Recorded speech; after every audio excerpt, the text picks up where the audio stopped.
우리가 살아가는 순간마다 하나님의 은혜가 우리가 필요함을 믿으십니까? 우리는 지금 참 힘든 시기를 살아갑니다. 경제적으로 굉장히 어려운 풍랑 가운데 있습니다. 제가 교회에 부임하고 나서 약 한 4년 정도가 지난 시점입니다.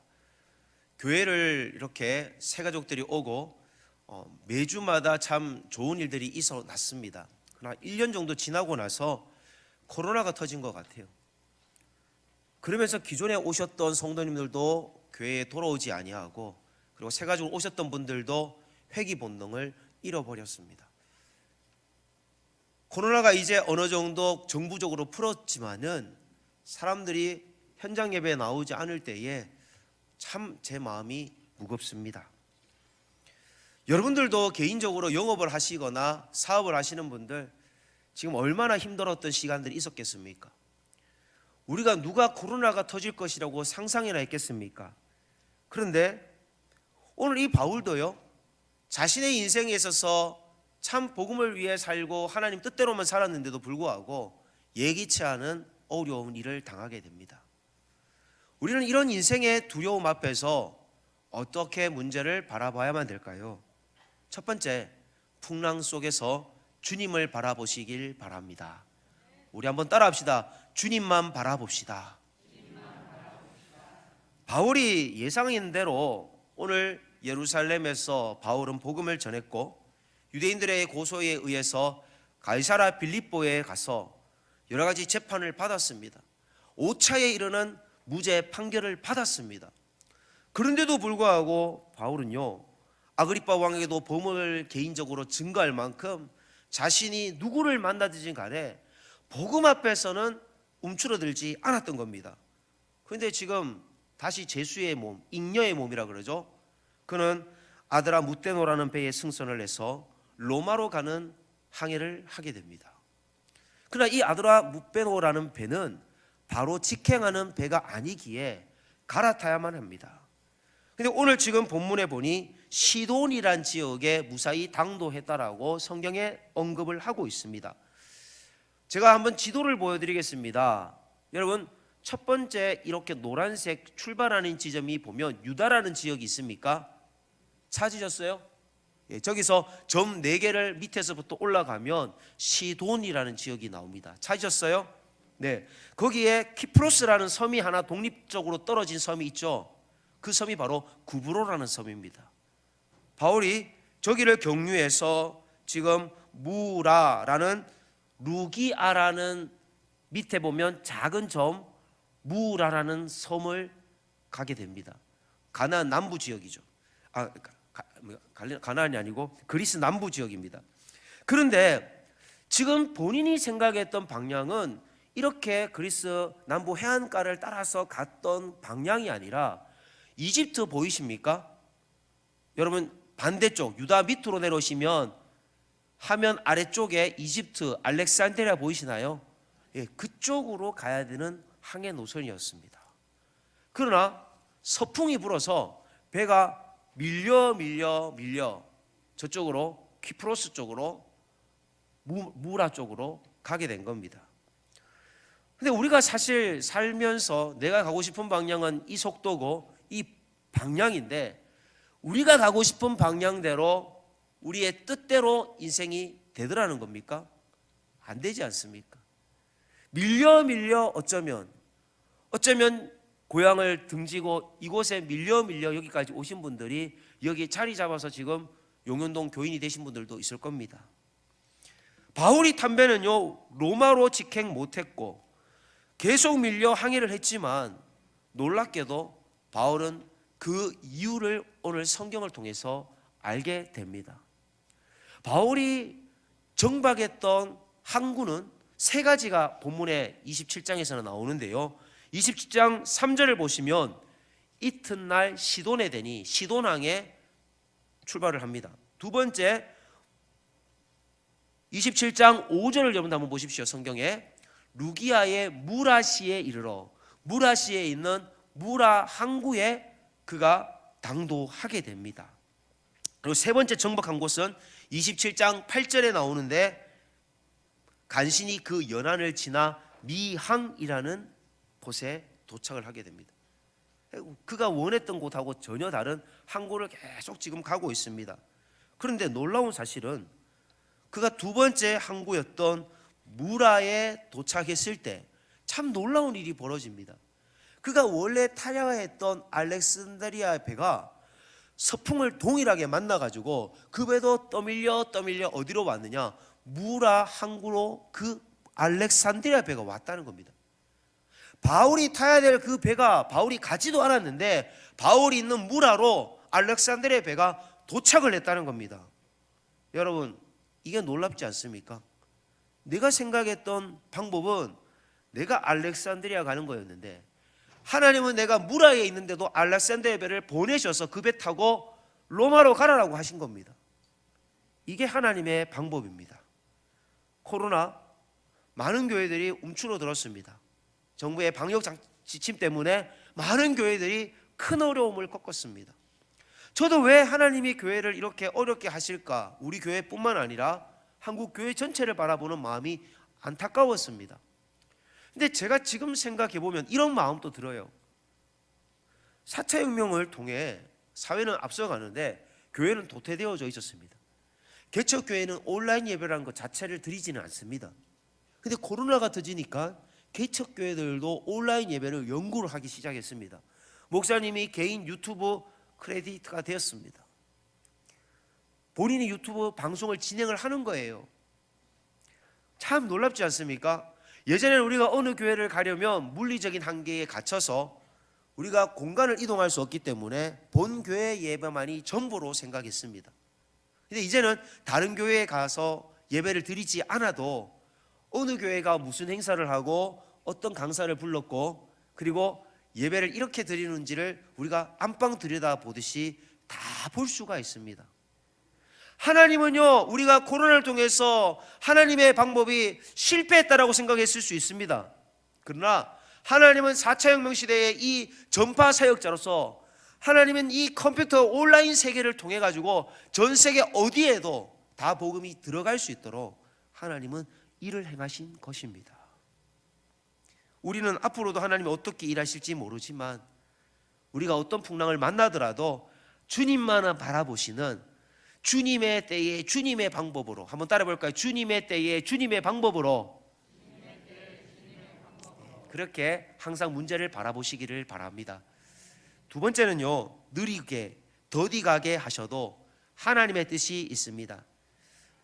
제가 수능 기도회 때 한번 언급을 했어요. 제가 아는 이제 동료 목회자가 영등포에서 지금 담임을 하고 있는데요, 자기 누나 얘기를 하더라고요. 한 번은 그 누나가 장신대 피아노과를 이제 입학을 했는데 학교에 대한 만족도가 없어서 결국 재수를 했대요. 그 재수를 하고 더 좋은 대학을 가야 되는데 장신대보다 못하는 대학에 된 거예요. 그래서 또 삼수를 한 거예요. 결국 둘러가는 학교가 어디냐? 장신대 피아노과를 결국 들어가게 됐다는 겁니다. 그러니까 인생을 낭비한 것처럼 보이죠. 남들보다 몇 년 늦어졌잖아요. 근데 참 하나님은 실패함이 없으셨습니다. 누나 교회 봉사 열심히 했고 한데 대학원을 장신대에서 하고 박사를 다 마쳤답니다. 근데 학교에서 그의 교수를 뽑는데 모교 출신 중에 우리가 피아노과 학생을 교수로 뽑자. 놀랍게도 누가 된 줄 아십니까? 자기 누나가 됐다는 거예요. 나중에 어떻게 해서 자기 누나가 됐느냐 자초지종을 들어보니 교수님들이 누구 뽑기 어려우면 그냥 나이 제일 많은 사람 뽑아. 자기 누나가 나이가 많아서 됐다는 겁니다. 하나님은 이렇게도 일하시더라고요. 제가 그래서 수능 기도회 때 그렇게 위로를 드렸습니다.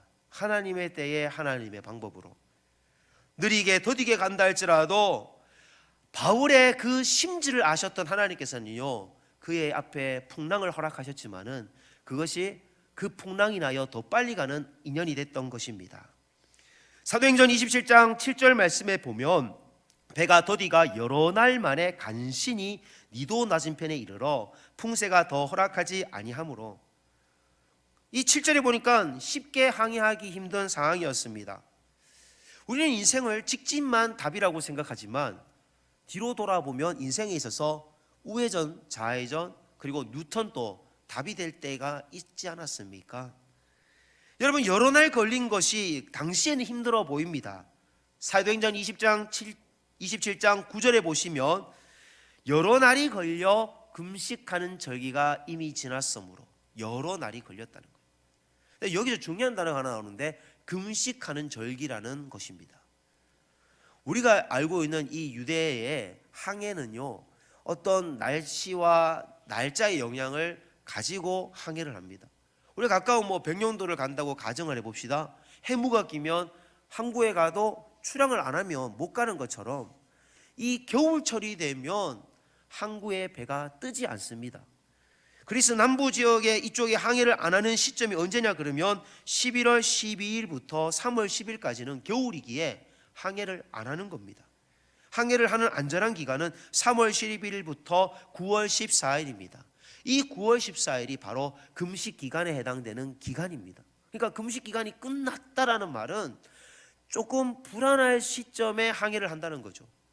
완전히 불안하지는 않지만 아직 11월 달은 아니지만 9월 14일과 11월 14일 요 중간에 지금 바울이 있는데 요 위기에 대해 가야 되나 말아야 되냐 고민이 되는 시기였습니다. 바울은 제안을 하죠. 백부장에게 지금 가면 큰일 납니다. 지금 항해를 나섰다가는 우리가 큰 생명의 위협까지 화물의 피해까지 있습니다라고 권면을 했습니다. 그리고 바울은 여기 그냥 미항이라는 곳에 있으면 좋겠다라고 얘기를 합니다. 여러분, 제가 한번 사진을 준비되면 띄워주시면 좋겠는데 미항이 어디냐 그러면요, 우리가 아까 조금 전에 크레타라는 섬이 있어요. 그 크레타 섬에 보면 미항이라는 곳이 있어요. 여러분, 지금 지도상에 가장 가운데의 섬을 찾으셨어요? 크레타라고 있죠. 예, 그 크레타가 바로 그레데 섬입니다. 그 그레데 섬에 6시, 여러분 시계를 가운데 하사를 놓고 여러분 시계 방향을 6시쯤에 있는데 보면 미항이라는 데 찾으셨습니까? 바울이 지금 미항에 있어요. 근데 이 미항에서 겨울을 보냅시다라고 바울이 고연한 겁니다. 근데 지금 베닉스라고 가우다라는 지역 있죠. 9시 방향에 보입니까? 그레데 섬 안에서 9시 방향을 찾으세요. 거기에 베닉스라는 항구가 있는데 사람들은 거기에서 보내자는 거예요. 미항은 겨울을 보내기에는 조금 부족하다는 거죠. 많은 사람들이 선장부터 그리고 배의 주인인 선주부터 배를 잘 운전하는 선장이 4시간만 가면 되는 거리인데 우리 그냥 출항합시다. 그렇게. 그리고 많은 배에 276명의 사람들도 바울을 제외한 몇몇 사람들 제외한 분들이 다 가자는 거예요. 자, 그런데 놀라운 사실은 사도행전 27장 13절입니다. 사도행전 27장 13절에 보면 남풍이 순하게 불매 그들이 뜻을 이룬 줄 알고 닻을 감아 그레데 해변을 끼고 항해를 이제 한 거예요. 근데 얼마 지나지 않아서 상쾌하게 불던 그 남풍이, 서풍이 아니에요. 남풍이 갑자기 태풍, 돌풍으로 변했다는 겁니다. 이 돌풍을 성경에는 14절에 유라굴로 강풍이라고 합니다. 유라굴로 강풍은요, 북풍과 동풍의 합성어입니다. 이거의 어원을 한번 보시면 유라굴로는 동북풍이라고 하는데 동풍의 단어가 유로스라는 단어에서 나오고 북풍이라는 단어가 아쿠일로라는 단어에서 나옵니다. 유로스 아쿠일로를 우리가 합쳐서 유라굴로라는 겁니다. 이 그레데 섬에는요, 해발 2100m에 그 이던이라는 산맥이 있습니다. 그 높은 산맥에서 내려오는 바람과 반대 기류인 그 해양에서 올라오는 바람이 합쳐져 가지고 갑자기 돌변하는 태풍이 생기는 겁니다. 이 강력한 태풍으로 인해 그 지역을 지나가는 배들은 예기치 않은 돌풍으로 어려움을 겪었다는 겁니다. 바울은 오늘 유라굴로 강풍을 만났지만 이 상황 속에서도 무엇을 받느냐? 주님 바라봤습니다. 인생을 살면서 누구나 환난은 옵니다. 바울이 하나님을 믿었음에도 불구하고 복음을 전하러 감에도 불구하고 환난은 왔습니다. 우리가 어떠한 상황에도요, 우리는 예기치 않은 환난을 만날 수 있습니다. 그러나 중요한 것은 그 환난을 바라보는 우리가 주님 바라보느냐, 바라보지 못하느냐, 그 문제에 달려온 겁니다. 오늘 우리가 지금 월드컵 시즌을 지나고 있습니다. 우리가 2010년도 여러분들 월드컵 때는요, 우승국을 여러분들 어떻게 평가한 줄 아십니까? 요즘은 AI가 성적을 분석을 해서 평가를 해요. 우리나라는 지금 이번에 이겨가지고 21호, 세계 21호 등위가 올라왔습니다. 두 단계. 옛날 2010년의 월드컵에는요, 누가 우승국을 결정했느냐? 문어가 결정을 했습니다. 진짜예요. 문어가 저기 통에 두 개가 있는데 홍합을 넣어놓고 자기가 그 먹는 홍합에 있는 위치에 날아가 이기는 거라는 겁니다. 이 첨단 문명을 자랑하는 시대에 사람들이 문어가 먹는 거를 놓고 우승국을 점치는 참 세상입니다. 이 문어의 이름이 여러분 파울이라고 합니다. 아마 지금 죽어서 원래는 안 하는지는 모르겠어요. 누가 잡아먹었는지. 우리가 이 시대에 살아가면서 힘든 일이 있을 때 술 친구들 앞에 가서 여러분들 넋두리를 놓아놓고 술 한잔 기울이며 인생의 풍랑을 극복하려고 하지는 않습니까? 아니면 여러분 정말 돈 복채를 바치려고 하는 그 점쟁이한테 가서 여러분 인생의 정말 기흉을 물어보지는 않습니까? 오늘 하나님은 바울을 통해 우리에게 하나님의 사인을 좀 보라는 거예요. 하나님 우리가 어디로 가야 됩니까? 오늘 사도행전 27장 10절에 보면 바울은 기도했기에 그 하나님의 사인을 깨달은 겁니다. 그래서 사람들에게 말을 해요. 배에 탄 사람들에게 말하되 여러분이여 내가 보니 이번 항해가 화물과 배만 아니라 우리 생명에도 타격과 많은 손해를 끼치리이다 하되 바울은 깨달았습니다. 여러분 우리가 깨닫는 삶이 되기를 원합니다. 저는 사람들이 바울의 말을 들었을 때 그 말을 그냥 대수롭지 않게 생각했고 바울의 말에 정말 하나님의 뜻을 깨달았다면 이런 풍랑도 만나지 않았을 것입니다. 우리 인생에도 자녀의 인생에 중요한 대학 진학을 놓고 또 자녀의 취업의 인생의 문제를 놓고 자녀의 인생의 결혼의 문제를 놓고 여러분의 인생에 땅을 사거나 집을 사거나 인생의 중요한 교회를 결정하거나 모든 일들을 할 때마다 직장을 옮기든지 하나님 앞에 기도할 수 있기를 간절히 부탁드립니다. 제가 여러분에게 성경을 조금 더 아는 전문가일 수는 있어도 여러분이 저보다 세상 사는 방법에 있어서는 조금 더 전문가일 수 있어도 여러분의 인생의 전문가이십니까? 하나님이 여러분의 인생의 전문가이십니까? 제가 성경의 전문가이겠습니까? 하나님이 전문가이겠습니까? 미약한 우리가 우리의 지혜를 의지하지 말고 하나님 앞에 전적으로 맡기는 그런 믿음의 삶으로 승리하는 성공하는 삶이 되시기를 소망합니다. 백부장은요 오늘 두 가지의 의견을 들은 거예요. 바울의 의견, 많은 배에 탄 사람들이 그냥 베닉스로 갑시다. 4시간만 가면 돼요. 선장도 선주도 갑시다. 당장 순조로운 출발처럼 보였지만은 그것은 유라굴로 궁펑을 만나는 정말 끔찍한 항해였던 것입니다. 우리가 지금 내 앞에 순풍이라고 기도하지 않는다면 우리 앞에 유라굴로 궁펑이 다가올 때에 우리는 허우적거릴 수밖에 없습니다. 모든 일을 하나님께 기도함으로 상의 드리는 우리 모두 믿음의 성도가 됩시다. 세 번째는요, 여러분 복음을 위해 고난받기를 피하지 마십시오. 바울은 오늘 편안한 신분으로 로마도 갈 수 있는데 왜 굳이 로마를 가는데 잉여의 몸, 죄수의 몸으로 가는지 모르겠습니다. 오늘 5번의 재판을 했습니다. 그런데 아직 판결이 나지 않은 것은 본인이 나는 가이사 황제에게 가서 재판을 받겠습니다. 로마로 가게 해 주십시오. 6번째 재판을 받겠다는 겁니다. 그래서 미결수의 몸으로, 아직 재판의 판결이 나지 않은 사람을 미결수라 그럽니다. 미결수의 몸으로 로마로 압송됩니다. 그런데 백부장이 조금 배려를 해줘서 그냥 막 묶여 있는 것이 아니라 자유롭게 사람들도 만나면서 배에서 살 수 있었던 겁니다.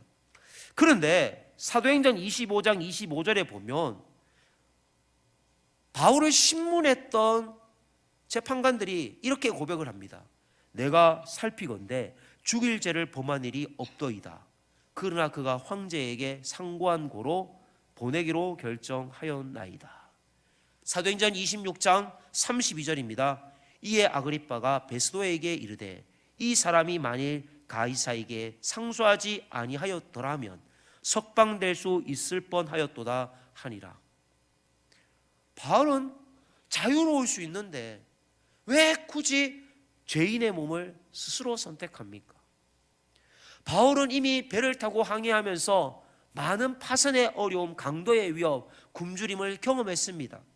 사도행전 11장 25절에 보면 3번 태장을 맞고 1번 돌로 맞고 3번 파선하고 일주일을 깊은 바다에서 지냈으며, 그런데 그의 앞에 지금 하나님이 성령께서 말씀하기를 생명과 그리고 물질과 많은 피해를 입는다, 배가 파선의 어려움을 겪는다, 그런 경고를 들었음에도 불구하고 그는 복음을 증거하는 일에 멈춰서 있지 않았습니다. 우리는 바울의 복음의 열정 앞에서 내가 복음의 열정에 문제가 없는지 한번 살펴보십시오.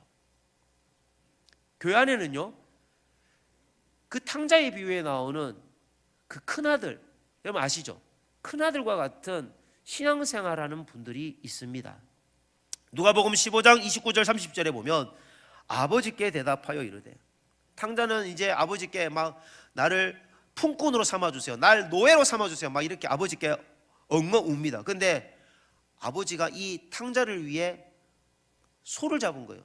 그러니까 동생을 보고 형이 속상해서 아버지께 따지는 거예요.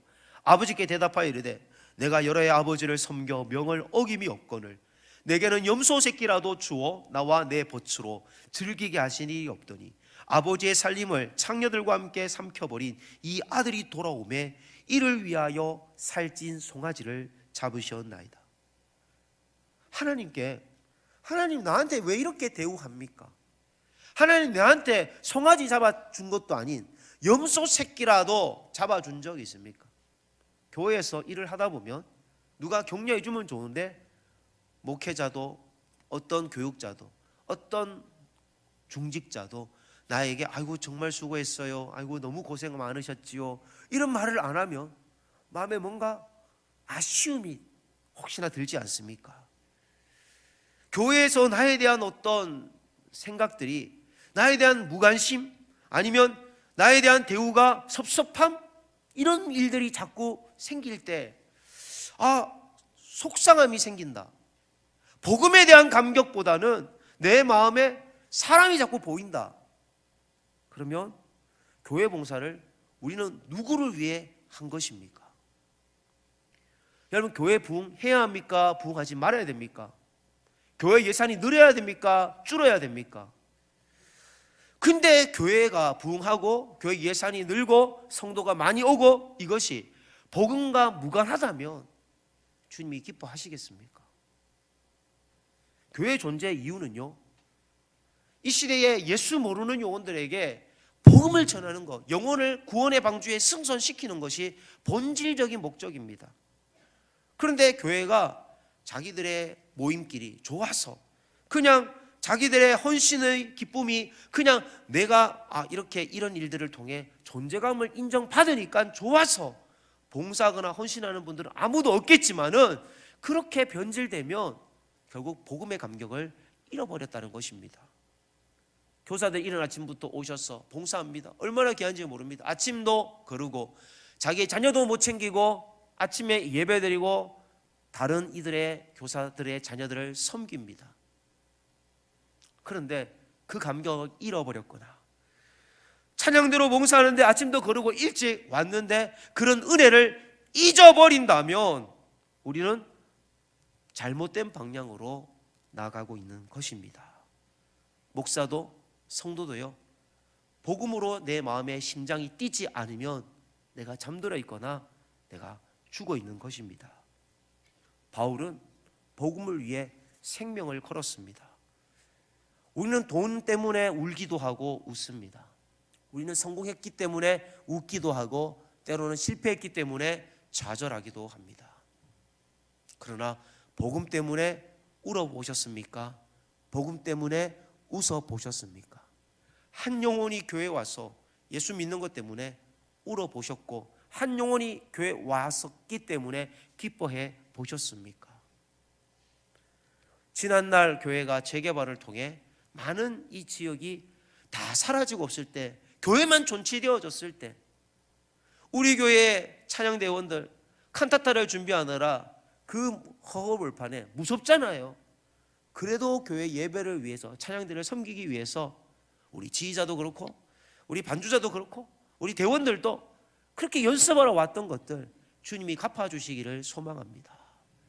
또 수요 예배가 밤에 드릴 때 위험하다고 이제 낮으로 옮겼지만은 그래도 그 차를 끌고 온 성도들 중에서는요, 주일날 차를 끌고 온 성도들 중에서는 그 차에 자갈을 잘못 뭐 이렇게 안 좋은 거 깔아가지고 LH에서 그랬는지 뭐 누가 깔은지 모르겠어요. 그냥 못이 많이 있었대요.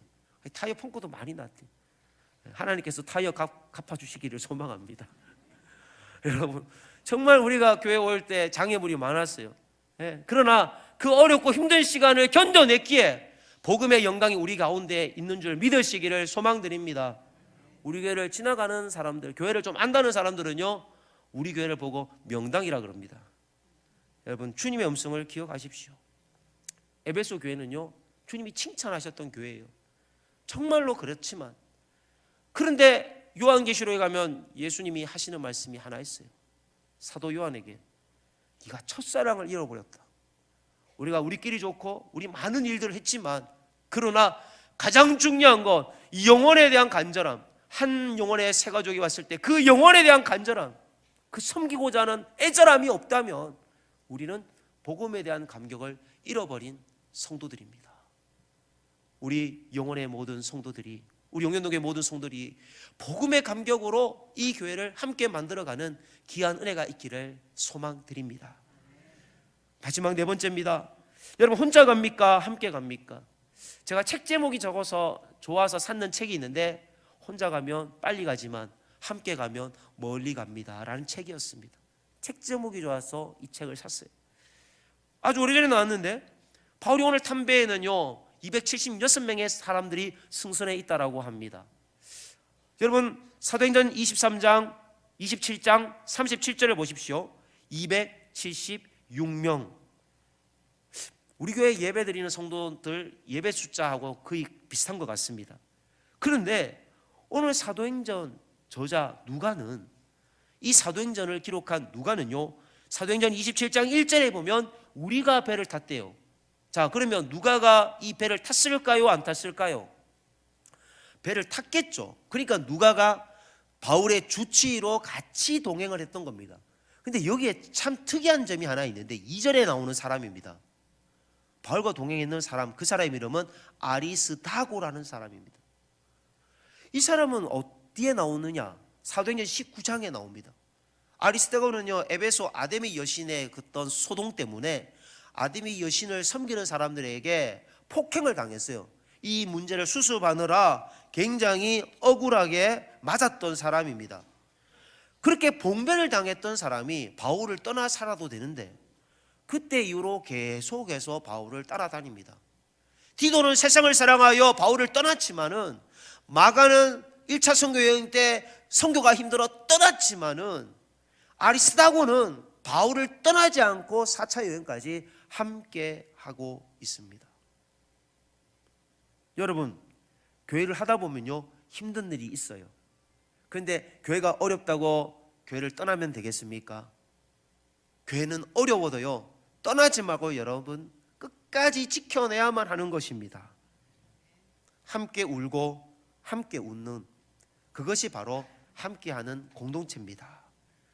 여러분, 혼자 있다라고 생각 드신다면 지금이라도 당장 구역 모임을 가십시오. 전도의 모임을 가십시오. 봉사할 곳을 찾으십시오. 소속감이 생기면요 그 교회가 내 교회가 됩니다. 저는 오늘 주보에 남전도회 조직을 개편했습니다. 남전도회 회원들이 그동안 좀 활성화가 되지 못해서 진짜 할 수 있는 사람들 명단으로 조직을 개편했습니다. 최대한 빨리 총회를 하셔서 우리 남전도 회원들이 교회를 이제 주축으로 이끌어 가시고, 여전도에도 임원단이 있고 남전도에도 임원단이 있는 것처럼 총 남전도의 임원단과 총 여전도의 임원단들이 서로 연합을 해서 우리 용현동 교회를 힘있게 이끌어 가 주시기를 부탁드립니다. 저는 지난주 오후 예배 때 참 감사했어요. 진짜 감사는요, 코로나 때문에 한 6, 7년 만에 이런 뭐 발표를 했대요. 각 구역별로 자기의 은사를 발표했습니다. 근데 참 놀라운 거는요, 우리가 이거 이제 핸드벨 말고 이게 뭐라 그러죠? 예, 차인벨이라 그러죠. 이 차인벨이 저기 어디 오르간 구석에 있었는데 교회에서 그것이 어디 있었는지 아무도 몰랐는데 우리 유장로님이 찾아냈는데 그거 가지고 한 구역이 이거를 연주를 한 거예요. 얼마나 오랫동안 이 차인벨 연주를 교회에서 안 들어봤겠습니까? 근데 그거를 누군가가 시도했다는 거예요. 얼마나 힘든 일이긴데 수고했어요. 감사하고요. 우리 주일학교 자녀를 둔 우리의 남자 집사님들, 아직 집사도 아닌데 아내들이 어떻게든 데리고 나왔는지 모르겠지만 아마 잘 포섭했는 것 같아요. 앞에 서면요 얼마나 쑥스럽습니까? 매번 예배 나오는 것도 불편한데 근데 율동까지 하라는 거예요. 아니, 저같이 율동 못하는 사람도 율동하라 그러면 이렇게 몸이 경직되는데 이 나이에 내가 하랴? 그런 마음이 들지 않겠어요? 남편들 해줬다는 거예요. 남편들이 박수만 쳐줘도, 남편들이 이렇게 손만 흔들어줘도요 얼마나 감사한지 모릅니다. 지난 주일날 우리 권사님들, 장로님, 안수 집사님들, 우리 성도님들이 서로 손잡고 손을 흔들면서, 우리 교회 이게 이거 그 전통인 것 같더라고요. 예, 너무 감사했어요. 여러분 한번 흔들 한번 해볼까요? 흔들. 예, 좋습니다. 이렇게 우리 함께 손잡고 달려가기를 원합니다. 내년에는 새 가족들이 더 많이 올 거라 저는 생각합니다. 조금 걱정되는 것은 주차 공간이 지금도 열악하다고 들었습니다. 여러분, 어떤 교회는 이런 상황 속에 주차위원들이 세워져서 깻잎 주차를 해요. 지하 주차장에도요 서로 마주보게끔 주차하는 것뿐만 아니라 또 들어가는 직선 방향으로도 티읍 방향으로도 주차를 하게끔 합니다. 그러면 더 많이 주차해 주세요. 위에서 내려보낼 때에 지금 앞쪽 주차장은 예배를 마치고 바로 갈 성도들만 주차하는 자리, 예를 들면 지하 주차장은 오후 예배까지 드리고 갈 주차 자리, 이런 게 정리만 되면요 주차 빼는데 문제가 없는 겁니다. 근데 주차위원이 한 사람이 하고 있어요. 그럼 주차위원을 하시면요 장로님들이 아유 이렇게 고생하시는데 무전기도 드리고요 그리고 패딩도 사드린다는 설이 있습니다. 믿고 한번 지원해 보시기를 바랍니다. 교회 오면 찬양대부터 지원하세요. 여러분, 찬양대를 하면요 참 은혜가, 예배가 회복돼요. 먼저 일찍 오잖아요. 늘 허겁지겁 예배 오면요 예배 은혜가 한 5% 빠져요. 근데 예배 찬양대를 하면 1시간 30분 일찍 온단 말이에요. 예배를 준비하잖아요. 예배가 회복돼요. 그러면 그 다음에 내가 찬양대만 머무르는 것이 아니라 교사를 가야 되겠다, 아니 내가 안내위원을 해야 되겠다. 그러나 사람은 외모를 보거니와 여호와는 중심을 보신다는 사실을 기억하셔서 외모가 안 되는 분들은 찬양대에 계속 봉사하시기를 바랍니다. 그리고 찬양팀은요 아무나 마이크 잡는 게 아니에요. 하나님 은혜가 있는 분들만 마이크를 잡으셔서, 우리 교회에 찬양대 하는 분이 찬양팀 한다라고 누가 건의를 했어요. 내가 뭐 어떻게 도와드려요? 찬양팀에 누가 더 많이 지원을 하든지, 찬양대에 누가 더 많이 지원을 하면 분산을 시킬 수 있습니다. 그래서 우리 함께 가는 용현동교회가 될 수 있기를 예수님의 이름으로 축복합니다. 기도하겠습니다. 하나님, 우리가 정말로 교회를 사랑합니다. 우리가 정말 교회를 사랑하는 것이 나의 열심이 아니라 하나님의 복음 때문에 우리가 함께 손잡고 어떤 환난 풍파가 다가온다 할지라도 함께 헤쳐나가게 하여 주옵소서. 교회가 어려운 일 있을 때도 함께 울게 하시고 교회가 좋은 일 있을 때 함께 웃을 수 있는 믿음의 공동체가 되게 해 주옵소서. 오늘 우리 교회를 방문한 성도들로부터 우리 교회를 오랫동안 수십 년 섬겼던 믿음의 권사님, 믿음의 장로님, 믿음의 모든 은퇴하신 분들에 이르기까지 하나님께서 크신 복으로 함께하여 주옵소서. 우리의 삶에 복음의 가치만을 가지고 바울과 같이 살아가기를 소망하오며 예수님 이름으로 기도합니다. 아멘.